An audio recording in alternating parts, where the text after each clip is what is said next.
Pedro, ele era guardado na prisão, e Herodes coloca 16 soldados para guardar Pedro, e eles revezavam em turnos de 4. Irmãos, as prisões de Roma naquela época, a pessoa era presa pelas mãos e pelos pés. E o que me chama a atenção, pastora Ângela, é que enquanto Pedro ele está preso às suas mãos e os seus pés, a Bíblia diz que Pedro ele dorme tranquilamente. Isso revela paz. Irmãos, Pedro estava preso aos cuidados de 16 soldados, e agora a Bíblia diz que ele tem uma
que em pequenas reuniões, em dias ordinários, Deus levanta missionários. E era ali, na casa de Maria, aquela pequena reunião com a porta fechada por causa da perseguição. Porque assim, irmãos, fazer a obra de Deus é com perseguição. Fazer a obra de Deus é com dificuldade. Mas a recompensa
intimidade consegue dormir numa noite dessa?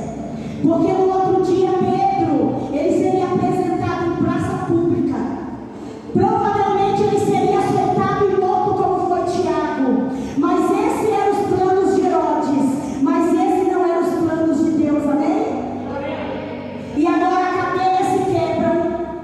E agora a corrente se quebram. E o anjo toca do lado de Pedro e diz assim: vamos, coloca a tua capa.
Espírito de Deus. Obrigado pela tua palavra, Senhor. Pai, prepara o nosso coração e a nossa vida para o dia da perseguição. Pai, eu oro pela tua igreja, Senhor. Eu oro pela tua igreja que é tua noiva, Senhor, comprou com teu sangue. Leva essas mulheres, Senhor, a um nível de fé. Leva essas mulheres no seu dia a dia, nos seus desafios diários, Senhor, a viver o extraordinário e o sobrenatural do Senhor.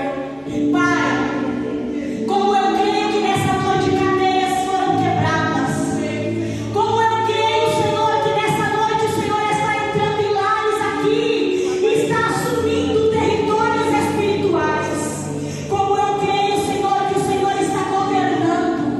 É noite que o Senhor está governando sobre mente e sobre corações deste lugar, Senhor. Pai, eu quero declarar que cada uma das suas filhas, Senhor, vivam o extraordinário do Senhor nos dias ordinários delas. Como eu creio, Senhor, que cada uma das suas filhas, elas venham, Pai, desenvolver e crescer em relacionamento com o Senhor, até transbordar, Senhor. Que elas transbordem na vida do filho, que elas transbordem na maternidade, que elas transbordem, Senhor, no relacionamento com os amigos, que elas transbordem no ministério da igreja, que elas transbordem, Senhor, na vida da vizinha, que elas transbordem, Senhor, no relacionamento com o marido, em nome de Jesus. Levanta mulheres aqui para discipular, Senhor. Levanta mulheres aqui para amar e para acolher. Levanta mulheres aqui, Senhor, para tomar território. Levanta intercessoras a cada dia mais.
de maldição contra nossos filhos. Jesus, eu repreendo no teu nome agora. Que todo este mal venha cair por terra.